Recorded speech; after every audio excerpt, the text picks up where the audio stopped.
शिव महापुराण की कथा कहती है, शिव मंदिर के 3 स्थान ऐसे हैं जहां पर बैठकर केवल बैठ जाओ तो भी फल मिलता है।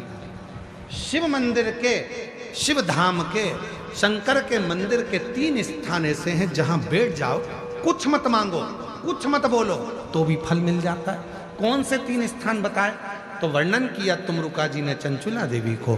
पहला, मंदिर में जहां नंदी बैठता है, उस नंदी के जो पांव उठा हुआ रहता है नंदी का, उस पांव के पास वाली जो जगह होती है, सीधा जो हाथ होता है, वहां बैठ जाओ।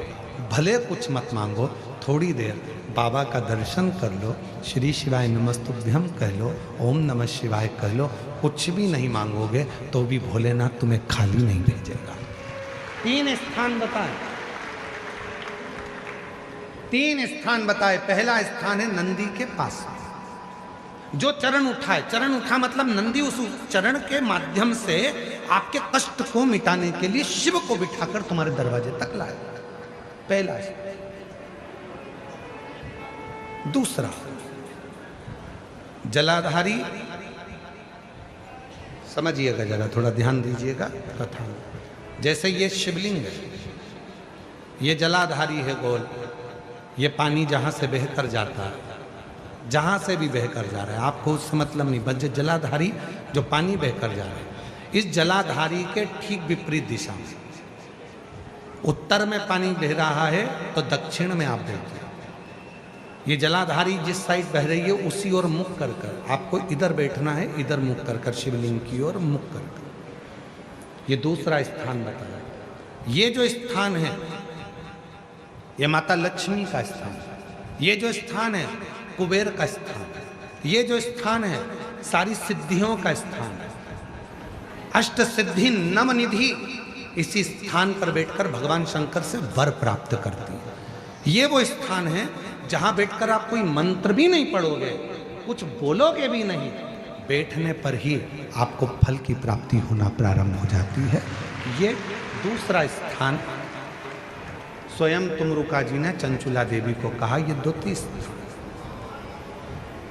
और शिव मंदिर का तीसरा स्थान, भगवान शंकर के मंदिर का तृतीय स्थान कहा गया। तीसरा स्थान, जब हम मंदिर से बाहर निकलें और उस मंदिर से, या ओटला हो या कोई मंदिर है कोई, इसीलिए हमने देखा है कुबेरेश्वर धाम पर लोग आते हैं तो कुबेरेश्वर धाम का जो गेट होता है ना, अब तो कुबेरेश्वर धाम का 1 2 3 4 5 6 गेट हैं अब कुबेरेश्वर धाम पर। तो 6 गेट में से जो एक गेट, पहले नंबर, दूसरा नंबर, तीसरा नंबर, 4 नंबर, 5 नंबर, जिस भी गेट में से लोग अंदर आते हैं, उस गेट में से अंदर आते हैं तो सबसे पहले गेट पर दंडवत करते हैं। गेट पर दंडवत करें, वहां सोकर प्रणाम करें, 4-5 दंडवत करते हुए चले जाएंगे। कई लोगों की ऐसी आदत होती है चौराहे पे से दंडवत करते आते। कई लोगों की ऐसी आदत होती है कि वो सीहोर के रेलवे स्टेशन पर उतरेंगे और 11 किलोमीटर तक दंडवत करते हुए जाएंगे। सबका अपना बाप।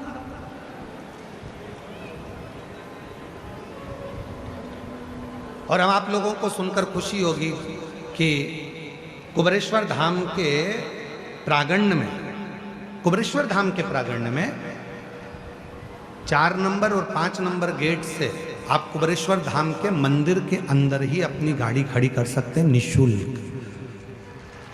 पार्किंग का कोई पैसा आपको देना नहीं, मंदिर के अंदर ही गाड़ी जाती है। बस आपको 4 नंबर 5 नंबर गेट पे पहुंचना है और वहां से मंदिर को अंदर गाड़ी को प्रवेश करो।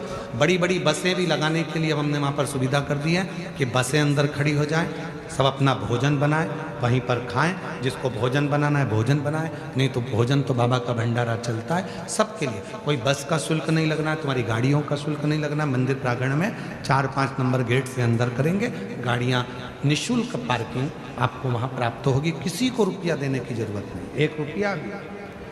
आराम से आप लोग वहाँ गाड़ी खड़ी करें, रुद्राक्ष लें, खाओ पियो, बाबा के घर आयो, अपने पिता के घर आयो, भजन, कोई नहीं। शिव तत्व। तो हमने देखा है कि कई लोग दरवाजे से दंडवत करते हैं।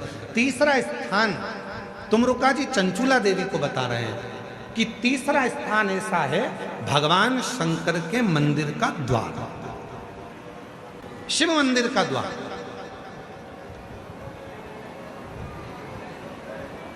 और जो भगवान शंकर के मंदिर के द्वार के बाहर, द्वार से जैसे दरवाजे से थोड़ा सा बाहर निकलकर यदि आप शिव मंदिर की ओर मुख कर आप 2 क्षण के लिए भी बैठते हैं, कोई मंत्र नहीं बोलते, कोई साधना नहीं करते, कोई व्रत नहीं करते, तो भी शिव आपको उसका फल देता जरूर है। 3 कौन कौन सी 3 जगह हैं जम के बोलेंगे सभी। पहले नंबर का नंदी का जहाँ चरण उठा है उसके पास, दूसरे नंबर का जहाँ जलाधारी पानी बहकर जाता है उसके ठीक विपरीत की ओर जलाधारी की ओर, और तीसरा स्थान शिव के द्वार।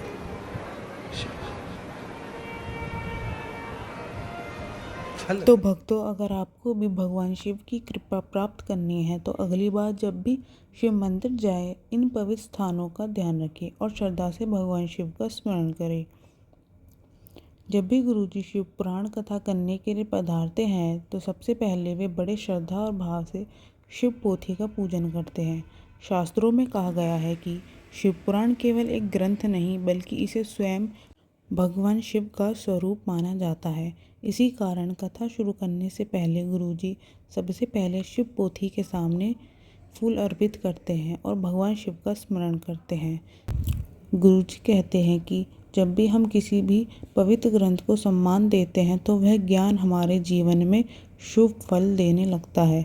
शिव पुराण की कथा सुनने और पढ़ने से मन में भक्ति बढ़ती है और जीवन की कई परेशानियां भी धीरे धीरे दूर होने लगती है। इसलिए गुरुजी हर दिन कथा आरंभ करने से पहले शिव पोथी को प्रणाम करते हैं और भगवान शिव से प्रार्थना करते हैं कि जो भी भक्त इस कथा को सुन रहा है उस पर महादेव की कृपा बनी रहे। भक्तों, शिव पुराण में भगवान शिव की महिमा, उनके चमत्कार और भक्ति का मार्ग बहुत सुंदर तरीके से बताया गया है। जो भी भक्त श्रद्धा से इस कथा को सुनता है उसके जीवन में सकारात्मक परिवर्तन आने लगते हैं। इसलिए गुरुजी हमेशा कहते हैं कि जब भी मौका मिले भगवान शिव का नाम जप करें और उनके ज्ञान को अपने जीवन में उतारने का प्रयास करें। तो भक्तों, भगवान शिव से यही प्रार्थना है कि महादेव की कृपा आप सभी पर बनी रहे और आपके जीवन में सुख, शांति और समृद्धि आए।